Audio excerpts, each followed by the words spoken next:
السلام علیکم ورحمت الله وبرکاتو. درنو هیوادوالو، د افغانستان برښنا شرکت رهبري هڅه کوي ترڅو د راتلونکي ژمي دپاره خپلو هیوادوالو ته منظمه او ډاډمنه برښنا برابره کړي.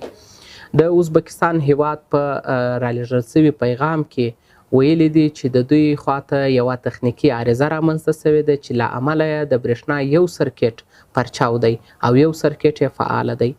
موږ د افغانستان برښنا شرکت رهبري په دې خاطر چې تقاضا ډیره لوړه نسی او یوه اندازه پرچوي کې کمښت راسي، په دې موخه باندې د داخلي تولید څخه اعظمي استفاده کوي او د دې ترڅنګ د ترکمنستان هیواد څخه یو سرکټ د کابل سره وصل کړی دی.